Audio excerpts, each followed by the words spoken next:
That's exciting. And especially when we have as dynamic a presenter and as exciting a topic as we have today. So a couple of things.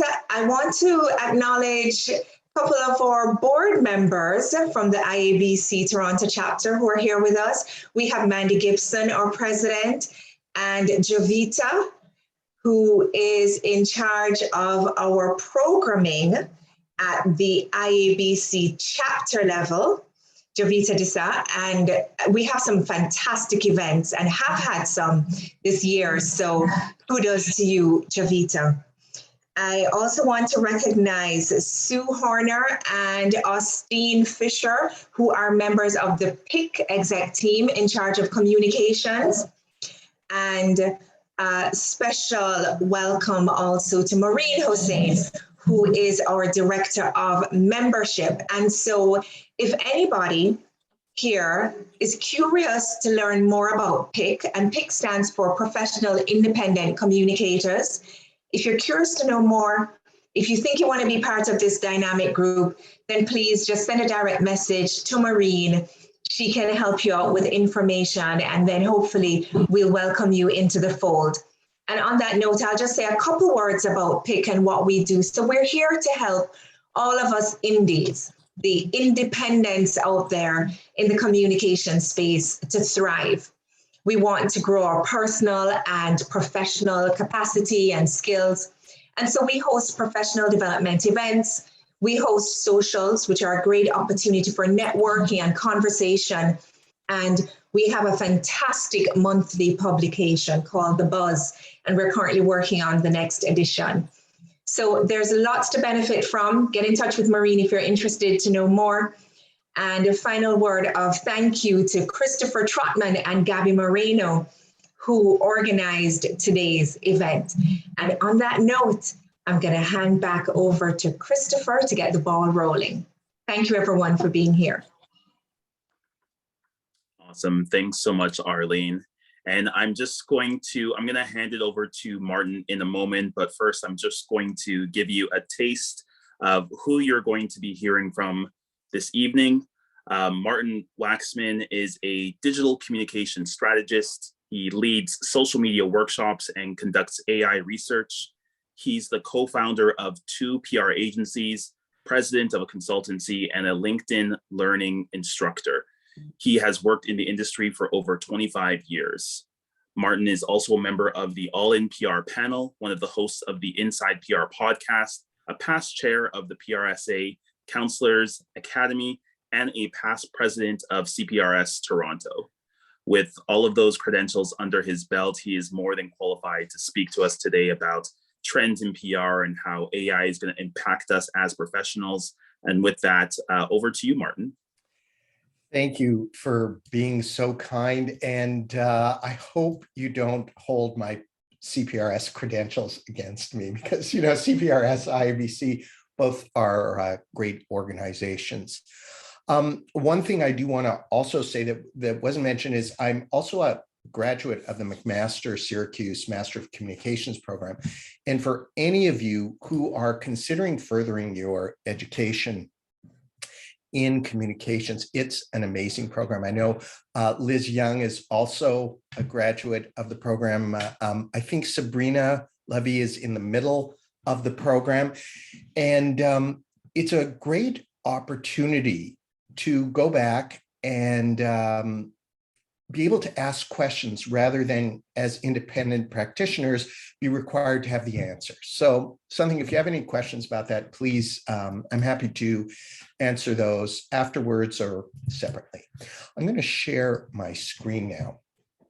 And what I thought we could do is keep this as interactive as possible. So if you have questions, and I'm happy if you shout them out or raise your hands or add them to chat, whatever you'd like to do, because this is our artificial intelligence, and where we're heading is evolving so rapidly that it's hard to know what to believe. It's also hard to know what we need to know to navigate this world. So I want to just start by asking a question I asked the last time I spoke at IABC a few years ago, and that is, by a show of hands, how many of you use AI on a regular basis? And by regular, I mean daily, say.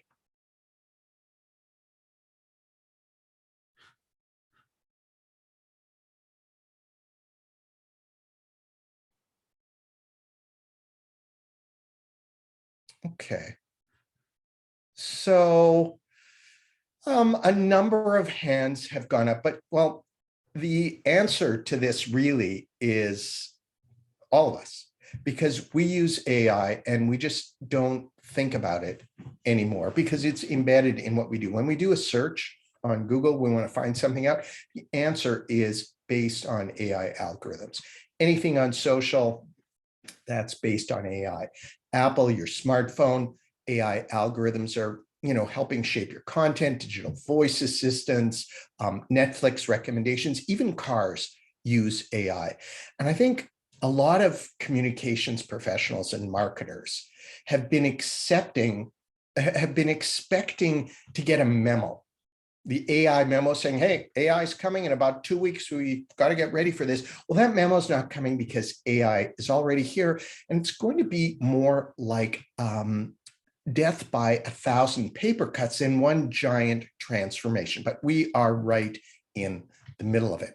And so that leads us to the 3 different types of AI. And I think it's very important just to establish a bit of context that we understand the difference between them, because there's a lot of confusion. There's a lot of hype around AI. And unfortunately, some of that hype is from public relations professionals who have maybe been a little bit too exuberant with their use of hyperbole and news releases and announcements about what different apps or AI algorithms can promise.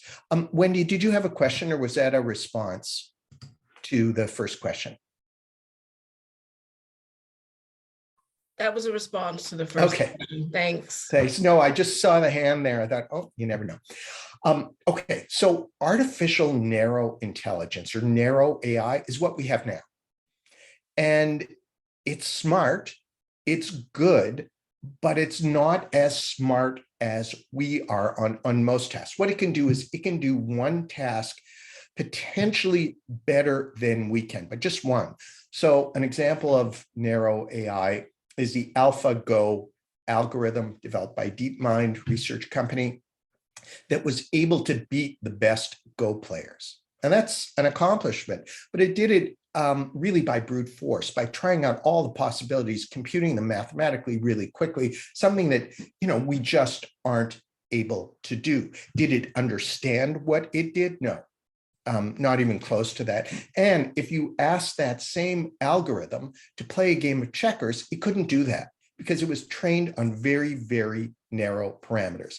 Digital voice assistants, all the tests into self-driving cars, that's narrow AI. That's what we have now.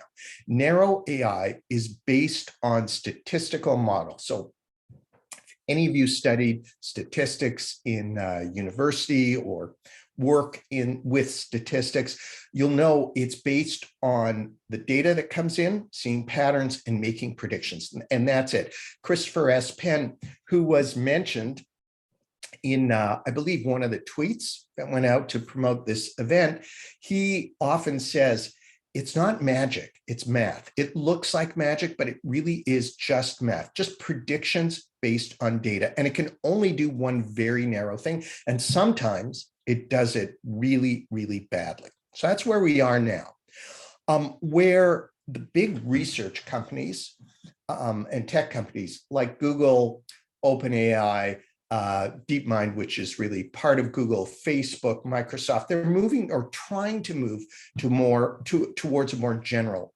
artificial intelligence or general AI. General AI is what many of us have in the back of our minds when we hear AI, because it's what's represented on television, in movies, in books, science fiction. That's general AI. So if you think of a show like Westworld, and you have the host, that's general AI. They can do things kind of like us, transfer between tasks.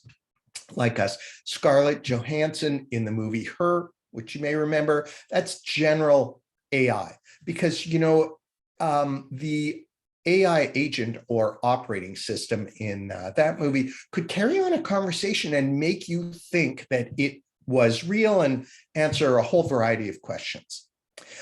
We don't have that now. And unfortunately, we tend to think of AI in those terms. And so as a result, we're not necessarily asking the right questions about privacy, about data protection. We're thinking more about, we have visions of Arnold Schwarzenegger, knocking at our door in the Terminator, and that's not where we are. Will we get there in 10 years? I don't know. There's no consensus about that. We are getting closer, but we're still very much in the narrow AI part of the spectrum. As we move further along, we could reach something called artificial superintelligence or the singularity, where machine intelligence eclipses the collective intelligence of humans. So machines will be smarter than we are or ever will be. Will they gain consciousness? Who knows, right? You just don't know. Will they be beneficial to us? Hopefully, but maybe not. So this is why we need to think about where we're going and start to put in place some of the ethics, governance and rules, and start to ask those difficult questions. And that's something that I think professional communicators can do, because we're really critical. So we're at narrow AI, moving across to general or super intelligence, but nowhere near that. All about predictions and models. And that brings us to the 4 trends that I want to talk about that kind of are leading to the metaverse, that weird and magical term that we hear. And again, it's surrounded by hype. So first one is human sounding voice AI, then the whole notion of deep fake video and all these synthetic images that really look like us, natural language generation, where computers and machines are able to create language that sounds like us, and then the idea of relational AI, and that's really where we will play into it. So first thing is human sounding voice AI. In 2018, Google introduced Google Duplex. How many of you saw the video demo? I'm not going to play it today, but the video demo of Google Duplex? Google Duplex, what it does is it, one or two people, a few people did. What Google Duplex does, it calls up restaurants and hair salons, a very, very narrow thing, in a voice that sounds human and can make reservations, but it's really a machine. When Google first released it, there were a lot of oohs and ahs, but then they got a lot of pushback from media and people critical of the company saying, hey, wait a minute, this is in essence a machine that is making prank phone calls and pretending to be a human, calling up humans. So Google, when it went public with Duplex, made sure that it identified itself as a Google Assistant. So that's good. There's some transparency. But if you watch the video, what you'll do is you'll hear it sound like us, complete with speech disfluency. So the ums and ahs that make us sound human, not like Siri, which has kind of a perfect and really synthetic sounding voice. Google Duplex sounds like us, and will say things like that. And so our mind is tricked into thinking that this thing might be human. Microsoft, about a year ago, announced their custom neural voice studio. So if your brand has a lot of money, and I mean a lot of money, you can work with them and they will literally build you a brand voice. So a voice that can speak on behalf of your brand in videos, in commercials, as customer help agent, an AI customer help agent.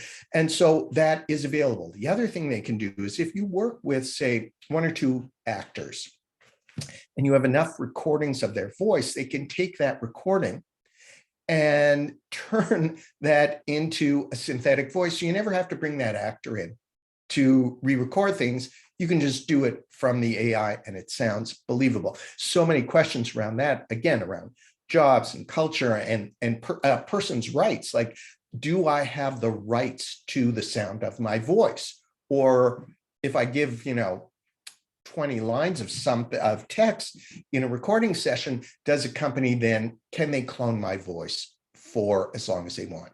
So all questions that we need to ask. Amazon doing something similar with its Poly interface. So the idea of brand voice, no kidding, it's getting more literal. So that's the first thing, machines that are starting to sound like us. The second thing are the whole idea of deep fake images, deep fake videos and synthetic images. So each one of these people on here is a fake. None of them are real. And I'm going to share the presentation with you afterwards. The slides, you'll be able to click on all the links if you want to dig in a little bit more on it. But none of these images are real people. And in fact, this is from an article in the New York Times, an interactive story, where you can take the cursor below their faces. So on the person in the top left, the young man there with the beard, you can go to the right and see him as a boy. And then you can go all the way to the left and see him as a boy, and to the right and see him as a very old man. The one just below him, you can see his eyes move. And that's a challenge that all of us have. So I'm trying to look at you, but my eyes are looking all over the place, not just right at the camera. With a certain kind of AI, they'll be able to look at the camera and suddenly retain eye contact with you. So you have these images of people, and you have these images of people that can also be used. You can have these in deep fake videos. So you start to question who or what is real. And if you encounter someone on video, maybe they're acting like a live human and they sound like us and look like us, it's going to get harder and harder for us to differentiate between a person and one of these beings. So that brings us to the whole idea of natural language generation, which is sort of an offshoot of natural language processing. Natural language processing is when machines can see the patterns between words. So this has started a long, long time ago. Google did it with semantic search. So with semantic search, it doesn't just look at keywords, the plus, word plus word plus word to try to match it. What it does is it looks at the context of a phrase and tries to match that because it can tell patterns. A few years ago, OpenAI released something called GPT-3, which probably a lot of you have read about or heard about. GPT-3 is a natural language processing algorithm or system. Microsoft, which I think invested $1 billion in OpenAI, and also lets OpenAI host its models on Microsoft Azure servers.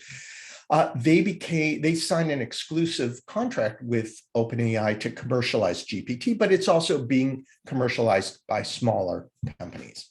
So you can right now sign up for a system like Persado or Copysmith, which is a Canadian company that uses GPT-3, and start giving it prompts, and it will turn out copy for you. And it's really not bad at creating ideas, writing text, answering questions, coming up with headlines, for example, or ad copy, things like low attention writing, or what's called low attention writing. What's low attention writing? Fortunately, a lot of the writing that we as professional communicators and marketers do is low attention writing. It's just basically how to do things. Click here, go here, or the basic stuff that you might read on the back of a package. That's low attention writing, and AI does a pretty good job of that. But it isn't filtering for veracity or truth. Maureen said, all I can think about is having Morgan Freeman's voice on GPS. Yes, exactly. And a lot of celebrity voices. Honestly, I'm surprised that no one has tried to get Scarlett Johansson from her to voice an AI. But who knows, maybe that will come in the future. Anyway, if you get a chance to try it, a natural language generation application, it's pretty good, but it's also really, really bad. So Copysmith has, one of the things it does is it will create an event news release. So if you type in the headline on the news release and what it's about and who your audience is and how much it costs, you'll see in seconds about 10 or 12 different versions of it. Sometimes there's a quote in there by a spokesperson, and the quote itself is pretty good, but the spokesperson's name is completely made up because it doesn't filter for truth or veracity. It just wants to sound like us. Natural language generation is really like, it's really like the, comedy impressionists of the AI world. It sound, you see an impressionist and they sound like Jack Nicholson, but what they're saying isn't what Jack Nicholson would actually say if you were having a conversation with him or anyone else.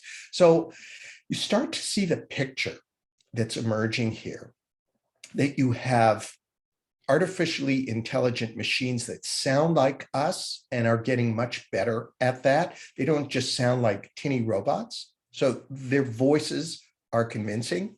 You have machines that look like us. So we might be in an online experience. I mean, really, any one of us, I guess right now we couldn't be, but at some point in the not too distant future, we could be avatars of ourselves, photorealistic avatars, representing ourselves at this talk. And then they sound like us. So it makes sense. You have a conversation and the AI is making sense. And so we start to believe them.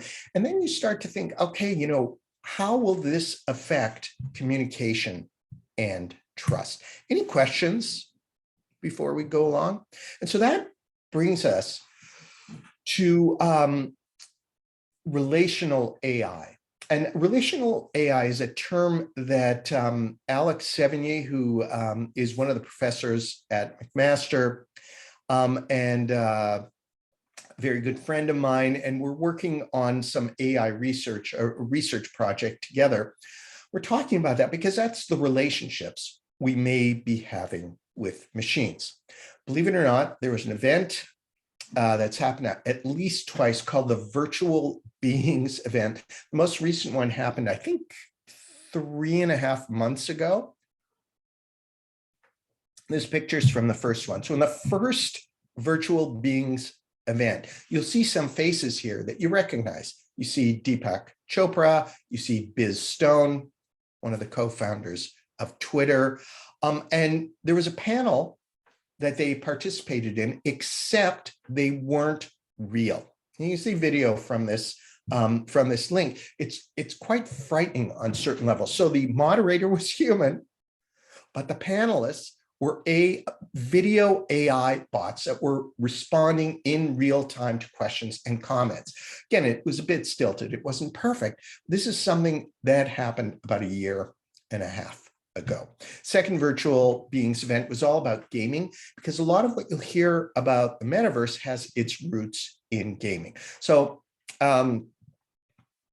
Virtual Beings event, check out the website. It's, as I said, pretty surreal experience. And really, when I said a couple minutes ago, I could be an avatar talking to you, in not too many years from now, there's a good chance I wouldn't have to worry about being double booked or too tired to do an event, after work or whatever. It's like, hey, I'll just send my avatar. They can do exactly what I need. So you start to think about that, because for us, no, I'm not an avatar, Augustine, thank you. Hopefully I have enough people who know me, who can vouch for me that this is me here.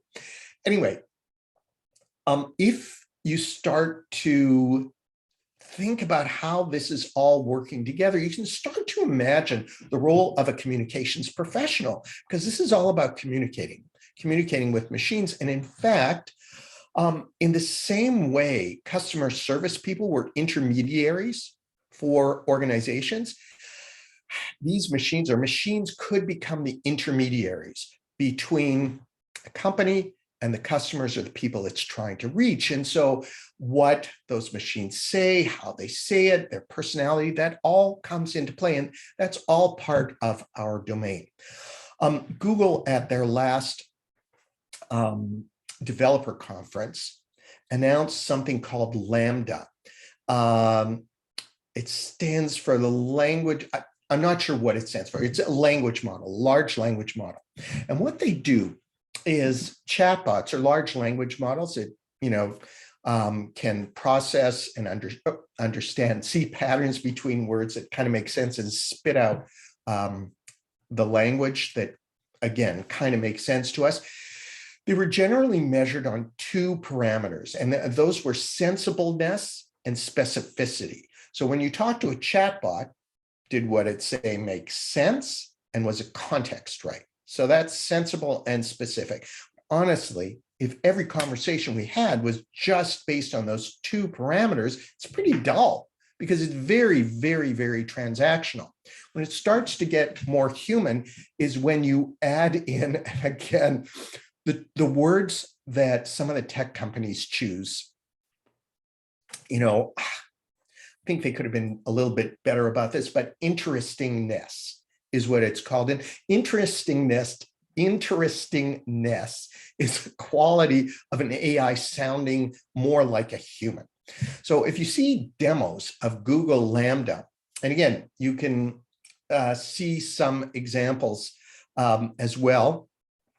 What you'll do is Lambda will pretend to be a planet, like the planet Pluto, and will talk to you as if it was the planet Pluto, and you could ask it questions and it would answer in that way. So it's trying to be more interesting, but it still makes up a lot of stuff. And so it sounds good, but it's filled with lies. And unless we know whether or not what it's saying is true, we can't evaluate it. So now they're adding to the sensible, specific, and interesting parameters and trying to add in safety, that's safety, that's truth, and groundedness, how factual it actually is.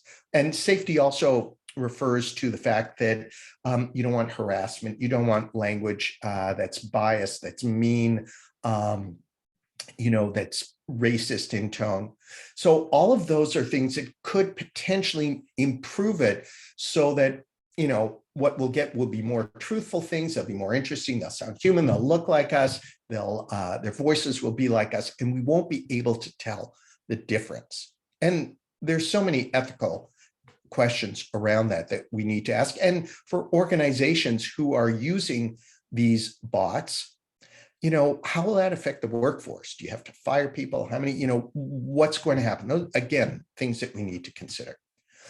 So when I did my master's capstone or thesis at McMaster, it was all about human AI relationships and what those might look like and how they could affect communications and trust. In a way, a lot of what I was talking about. And I did interviews with a number of people. So I talked to computer scientists, I talked to entrepreneurs, I talked to journalists, I talked to digital communicators. And the one thing that every single person I talked to mentioned unprompted was the movie Her. And they did that when I said, can you imagine what an ideal human AI agent relationship might look like? They all said Her. And one of the people I talked to, I thought she was really smart or had a great insight here, is she said, yes, because your smartphone is the gateway device. We're already talking to it and using it all the time, and it's with us all the time. And if you think of earbuds, when you're talking to them, the movie Her isn't that far away. And that brings us to the whole idea of the metaverse. How many of you, by show of hands, are gamers?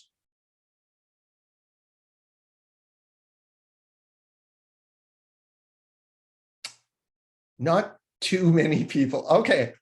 The metaverse is something that's very familiar to you if you are active in online gaming. If you remember the platform Second Life from the earlier part of the 2000s, that's the metaverse too. There's so many platforms. It's really an immersive digital world. So here we are. Yeah, The Sims. Thank you, Vanessa. It's an immersive digital world where, we're sitting here. I'm looking at you you're looking at me. We see a two-dimensional image. You can see what our backgrounds are like. Cameras are off or on, whatever our choice is. But it doesn't feel like we're together in the same place. It feels like we're all in our own spaces, and yet we're all here. In the metaverse, we'll all feel like we're together. So it's that shared digital layer. The metaverse itself is not new. Christopher, did you have a question? Or you're just saying you were a gamer? Okay. It's not a new concept. In fact, it was written about in 1992 in a book by science fiction writer Neil Stephenson. And in fact, if you get a chance to read Snow Crash, thick book, really interesting. Thank you, Christopher. It kind of lays out what the metaverse is, and it's almost like Mark Zuckerberg and Silicon Valley's Bible, because you read it, you go, wow, he was describing this in 1992. I read another article a couple days ago. I think I shared that on social, written by a researcher who said it goes back even farther than that. It goes back to the, World's Fair type of exhibits, because you're imagining a whole new world. And that's really what the metaverse is. So right now, if you want to experience it in 3D, you need goggles, whether it's Oculus or some other kind of virtual reality goggles. And if you've tried them, it's an amazing experience when you put them on, provided if you wear glasses, you can get them to fit with your lenses and get the focal point right. I've got multifocals and stuff like that, whatever. But it's quite amazing because it looks like people are there. Facebook launched something called Horizon Worlds and Horizon Workrooms. Horizon Workrooms is a workspace where if I put on my goggles, I set my space with my computer there, I can actually see my keyboard virtually and share my screen.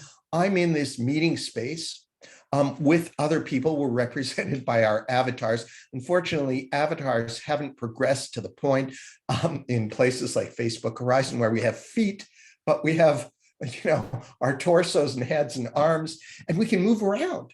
Like I could walk to a virtual whiteboard that might be just behind me, collaborate. Someone else in the meeting could walk over there. So you get the feeling like you're together. It's quite exciting on one level. On the other level, you're wearing them, you're interacting with people. My wife walks into the room and I don't know she's there because she's not in that world.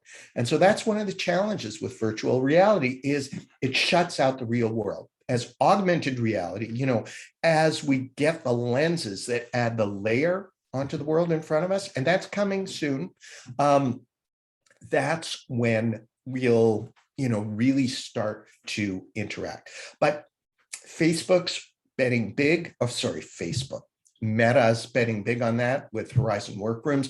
Microsoft is as well with more of a commercialized platform called Microsoft Mesh that's designed to work. So if you think about it, you're there with your representation. It feels like you're there in 3D. You're moving objects around virtually with people you're collaborating with who may be in different places. And maybe there are artificially intelligent agents there as well who are representing themselves with their own avatars and answering questions and participating in that too, and learning from you as you are learning from them. We're getting to that point. Again, not there yet, but Microsoft announced that in Teams, for example, if you work in Teams, you know that you'll be able to use an avatar soon to represent yourself. And also in Teams, there's that extra view, I think it's the gallery view, where if you put it on, it looks like you're sitting next to people. And so it's quite surreal, but it does feel a little bit more natural than what we have here. NVIDIA, the makers of the chips that power a lot of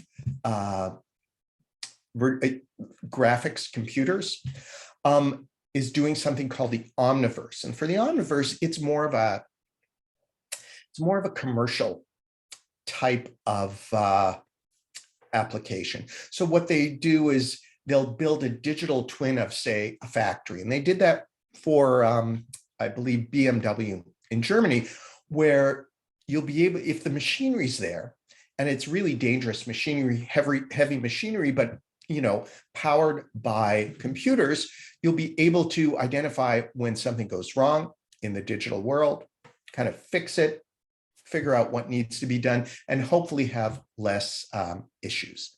Any questions with that? So the metaverse isn't here, but it is coming in. We need to cut away the hype from it. If you're interested in seeing what it's like, check out a platform called Decentraland. You can go there and it's 2D on your computer, but gives you a good idea of what's going on. You can create a free account or not. You have to have a Bitcoin wallet. You don't have to have any money in there, or cryptocurrency wallet, sorry. You don't have to have any currency in there, but you can also walk around. And I noticed Decentraland for the Super Bowl, I think one of the beer brands is doing a gathering there. So you'll be able to gather people from all over. You have to learn how to move around the navigation, but pretty soon we'll be able to navigate those worlds as simply as we use a mouse. Any questions or comments? So a year ago, South by Southwest had to go virtual. And one of the things they did, because such a central part of the South by South festival is being in Austin, Texas, and what that's like and all the people there. So they created a virtual Austin that you could visit and interact with people. So you could walk down the streets, run into people in real time. There were networking events where you could meet up with people, or your avatar could talk to their avatar. People represent themselves in different ways. Some people were more photorealistic, others looked like superheroes. And you could at least try it out. They actually had a photo wall that you could do and take a screenshot of you with a few other people in front of the South by Southwest logo. So that's, again, available now. Arlene asked a question, is a metaverse being created in a way to be inclusive? I'm wondering how everyone will find their place in it. Ooh, that's a great question. The thing is, the metaverse is supposed to be decentralized, which is why Decentraland is called Decentraland, and decentralized so that there's a type of interoperability. In other words, I've got my avatar that I created in Horizon Workrooms from Meta, and then I want to go to a Microsoft Mesh meeting. I should be able to take my avatar and my virtual outfits and all that stuff there and be able to do that. Will I be able to? Who knows? Meta is spending so much money. And some of the other companies are spending so much money. There is a lot of speculation in digital pieces of land being bought, with cryptocurrency. And you just kind of think, why do I want a digital piece of land? So will it be inclusive? I don't know. I think it depends. I think we can look to the social media companies and the big tech companies and say, are they inclusive? Maybe not as much as they should be. And if they're the ones who are developing the metaverse, that's going to be an issue. So interoperability, this Meta announced last week. So believe it or not, harassment has already started on the metaverse. So you're moving around with your avatar and someone comes too close to you. And if you're a woman, maybe, their avatar tries to touch you. So Meta created, I know this sounds ridiculous, but personal spaces, which are the equivalent of 4 feet. It's not 4 feet because it's all on a screen, but the equivalent of nobody can get within 4 feet of you unless you let them. There's a little round circle around you to protect you. Honestly, you start to wonder where the world is moving and whether or not this is going to be beneficial at all to us, but it is coming. There's a guy named John Radoff, and he has a column or a newsletter in Medium, and he writes a lot about the metaverse. So a few weeks ago, he came up with this almost like a template or a guide of the types of jobs there would be there. These are the jobs, you know, these are the jobs in addition to the coders and the engineers and all the people who have to work on the infrastructure to make it happen. If you think about it, creators, community builders, bridgers, those are connectors. Those are all things that we can potentially do, or at least play a part in. Bridgers, that's what communications does. Community builders, creators, being the liaison with creators. These are not 100% guaranteed. It's all speculation, but again, it's something to think about. And if you really want to get a handle on the metaverse, start reading science fiction, because the worlds portrayed there are starting to come to life. And then read it critically, because look at the positive sides of science fiction and also some of the dystopian elements. And that's where we need to say, okay, wait a minute, this is moving in this direction. There's a potential for dystopia. There's a potential for harassment, for racism, for bullying. We need to establish guidelines. And those guidelines, you know, shouldn't be up to the tech companies to establish, because we know that they're just for profit. And so there needs to be some kind of collection of government, academics, communicators, marketers, psychologists, you know, coming together to figure out how this is going to work for the benefit of humans. And so that leads to the question, where the heck do we go from here? So I think the first thing we need to do is start to educate ourselves on AI and what it does. And for our organizations or our clients, figure out what criteria you would need to have in order to use an AI tool in your workforce. And there's lots of AI tools that are available today, many of which you can try out for free. So you want to have the criteria, and then you want to develop kind of a procurement process. So that means working cross-department with procurement, potentially with marketing, and establishing the parameters. So you want to know, what kind of data is it using? Is that data your own data, proprietary to the company? If it is, how protected is it? Or does it go up to the cloud? And then does this app potentially use it to train and improve? And then potentially that's part of the data it offers to your competitor or someone else. What would you do in case of a privacy breach? If you're hiring an AI copywriting system like Copysmith or Persado, what does that do to your junior writers who would write the first draft or the second draft? If the first draft can be written by a machine, how do you deal with that? How does it affect culture? How does that affect workflow? What changes? I'm not saying that we're all going to be replaced, because I don't believe we are, but there is going to be, and this is a word I kind of like and I hate, an optimization of our jobs.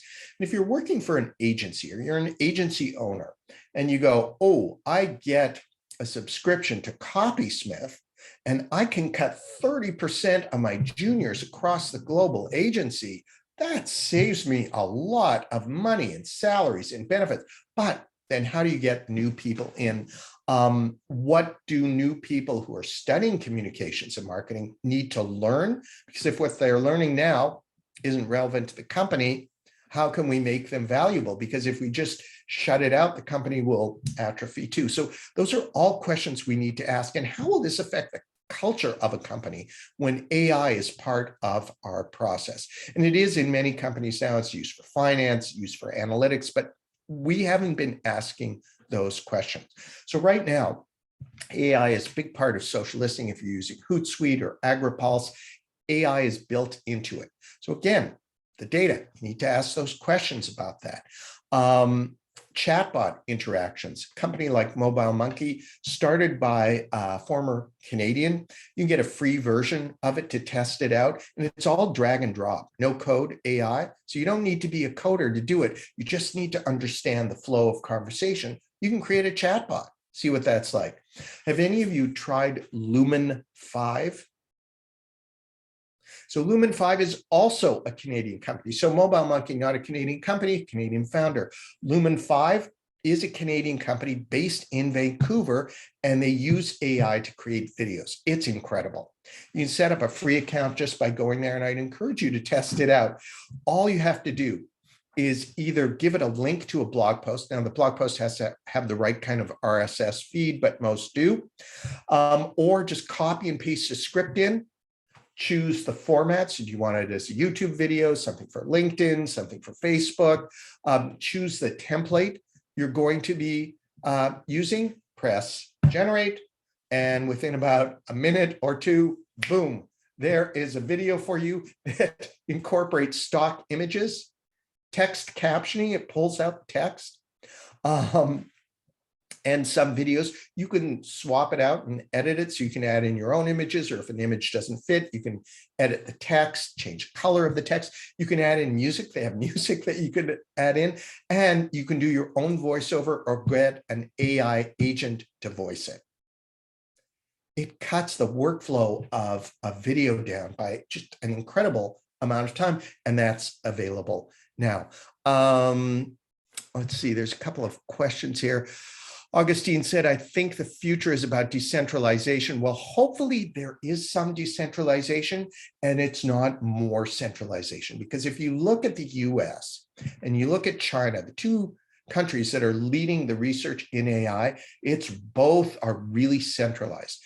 In China, there's 3 big companies who are doing it, and all of them are beholden to the government. Those are Baidu, Alibaba, and Tencent. Tencent, which owns WeChat, a super app. In North America, it's what's called the G Mafia, or it was called the G Mafia. That's named by Amy Webb, a futurist. That's Google, Microsoft, Amazon, Facebook, IBM, and Apple, with OpenAI as well, probably in there. But so I hope it's decentralized, but it doesn't look like it's moving in that way. What would the HR equivalent in the AI world be? Actually, the AI, I don't know the name of the application, but some big hotels in the US are using it. It's an AI video interviewer. So if you make it through the first round, you go on an interview, and AI interviews you, and it's a machine, and it judges you based on certain parameters. So are you a little fidgety? What's your background look like? What's your lighting look like? How are you positioned? What do you sound like? Is there a lot of noise? And then based on, and how do you answer the questions, it will make a recommendation. So yeah, no, it's there with HR. I think IBM a few years ago, I don't know if it's really been commercialized, developed an app that predicted with some crazy number. So I don't know, I don't remember what that number is, something like 80% certainty. It could predict if an employee was thinking about leaving. So imagine having an app like that. When I had my agency, I didn't need that. I knew an employee was thinking of leaving when they started making smartphone calls in the hallway outside the office. That was my AI. So we don't necessarily need that, but that's here. Copysmith, we talked about, natural language generation. Check out Copysmith for a month. It's $20, probably $20 US, but it's worth it because you try it out and you go, wow, this is not too bad. So we need to figure out, okay, what are the criteria for procurement? What are the watchouts? What are the questions? And then test them. Then we need to make sure that we look at the data we're collecting to ensure that it's not biased, that it's diverse, that the algorithms themselves that the company creates aren't biased. And then, how does it play in with our own cognitive biases? In the UK, this is in the middle of the first wave of the pandemic. The UK found that they couldn't issue their exams to students, their standardized exams. So what did they do? They developed or used an algorithm, adapted an algorithm that was able to predict the scores, except it was trained on demographic data. And the schools in areas that were less economically privileged scored lower. So students who were less economically privileged were weighted down. Students from areas where their parents might have had more money, more education, weighted up. That's not fair. Now, there was an outcry about that, and that was good. And they tried, I believe they fixed it, but we have to pay attention to the bias in the data and also to how we're protecting the data. I'd encourage you to read this. This is a guide that was done by the Charter Institute for Public Relations in partnership with CPRS, the ethics guide to AI in PR. It's a really good free download. So you can just get it and have a read through. What it does, it's a principles-based approach that says we need to first learn about AI. So learn the difference between narrow and general AI. Learn about what algorithms are doing. Learn about the data we're collecting, what types of data we're collecting. All of those are important. And then when we're about to use an AI application, or we have one for our organization, we need to identify what the risks are potentially around that. And then look at the ethical issues that might happen if there's a data breach, for example, or if the data we're using to make decisions on, whether or not a bank gives a loan to someone is not diverse enough or is biased against people from certain neighborhoods. Those are all things we need to do. Then you use a decision-making tree to make sure that you are objective and decide ethically, hopefully. I also think we need to start building relationships with data scientists at our organization, and the computer engineers and the IT people, because too often communications and IT are like this. We don't speak the same language. They speak the language of math, programming, database management. We have a softer way of communicating about the business. We have, domain knowledge, softer skills. We're interested in, behavior. We're interested in communicating, telling stories, visualizing data. So we need to start talking to them and finding out what they're doing and telling them what we're doing so that we can start to collaborate and really assume a more strategic role. I'm about at the end, so we have time, I think, for a few questions. I do want to recommend a few resources. First one is a great, and I never thought I would say this sentence, a great book about statistics. But Naked Statistics is really good. It explains the basics of statistical analysis, things we need to know, with examples that are easy to understand. If you want to learn about narrow AI and why it really is going off the rails, read Janelle Shane's You Look Like a Thing and I Love You. It's funny, easy to read, and she explains how the different narrow AI algorithms work and why it's not as good. She's also the author of a blog called AI Weirdness, so AIweirdness.com. It's great read. She'll do things like she had an AI develop Valentine's Day cards. She gave it a prompt. They're quite gruesome. Some of them are sort of funny and creative, but a lot of them are quite gruesome, worth checking out. And then Christopher S. Penn, who I mentioned earlier, he has a book called AI for Marketers, and it's in its third edition. He publishes it himself. A lot of typos in there because he does that, but it's a great read about where we are right now.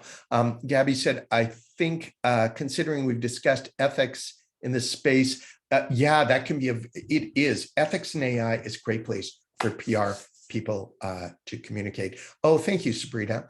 I think we have time for a couple of questions right before we have to go, or no?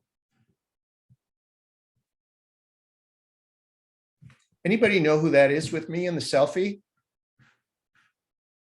Yes, it's the artist. What's his name? I forgot.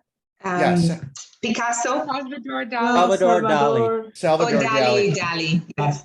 When things are open, there's an amazing Salvador Dali museum in, of all places, St. Petersburg, Florida. So that's Tampa, but it's incredible. What they did is they had a deep fake video of Salvador Dali on like this giant smartphone, and he would welcome you, say, come to my, experience it. You walk through, there was an augmented reality gallery where you take your phone out, you could see his paintings come to life in front of your eyes. Quite incredible. You could walk into one of his paintings in virtual reality. And at the end, there he was saying, how did you enjoy it? You say, oh, it was pretty interesting. Would you like a selfie? Something Salvador Dali never said. And so you get this little selfie that you can share. So it's not all bad. It can be used for entertainment too, and education. Wow. And on that note, Martin, this has been mind expanding, full of interestingness, since we all learned a new word.